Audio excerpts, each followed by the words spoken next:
Hey all! మేము రీసెంట్‌గా అక్కమహాదేవి గుహలకి వెళ్ళాం. ఇది మనకి పాతాళగంగ దగ్గర మనం ఫస్ట్ అరౌండ్ 6 AM రిజిస్ట్రేషన్ చేయించుకోవాలి. రిజిస్ట్రేషన్ చేయించుకున్నాక మనకి వాళ్ళు స్లాట్స్ ఇస్తారు. అరౌండ్ 9, 10, 11 ఇలా 3 స్లాట్స్ ఇస్తారు. ఆ పర్టిక్యులర్ టైంకి మనం either through ropeway or through steps మనం కింద పాతాళగంగ దగ్గరికి వెళ్ళాలి. పాతాళగంగ దగ్గర ఎక్కడంటే మనకి బోట్ రైడ్‌కి టికెట్స్ ఇస్తారు.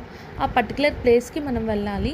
సో, మేమైతే ఫస్ట్ లైక్ చాలా స్టెప్స్ ఉన్నాయన్నమాట. అందుకే మేము రోప్‌వే ఆప్ట్ చేసుకున్నాం. ఇక్కడ నుండి ఒక రూమ్ ఉంటుంది వెయిటింగ్‌కి. చాలా అంటే చాలా బాగున్నాయన్నమాట వ్యూస్ వచ్చేసి. ఇక రోప్‌వేకి మా టర్న్ వచ్చేసింది. మేము కిందకి వెళ్తున్నాం.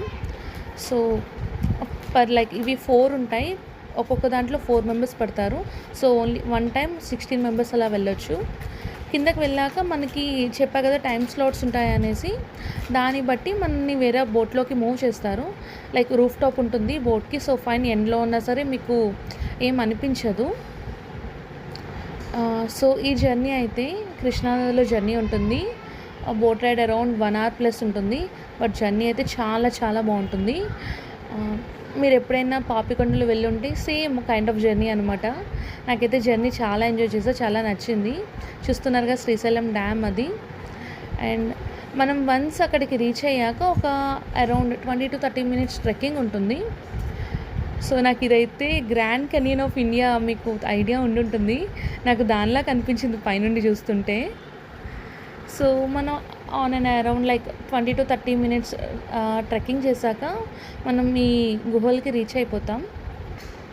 అండ్ ఎంట్రన్స్‌లోనే ఒక శిలాతోరణం ఉంటుందన్నమాట. లైక్ కైండ్ ఆఫ్ శిలాతోరణం. చాలా పొడవుగా, చాలా నేచురల్లీ ఫార్మ్డ్ అనమాట. చాలా బాగుంటుంది. ఇక్కడ స్టార్టింగ్‌లోనే మనకి అక్కమహాదేవి విగ్రహం కూడా కనిపిస్తుంది. సో, మీరు ఫస్ట్ అక్కడ దండం పెట్టుకొని గుహలోకి ఎంటర్ అవ్వచ్చు.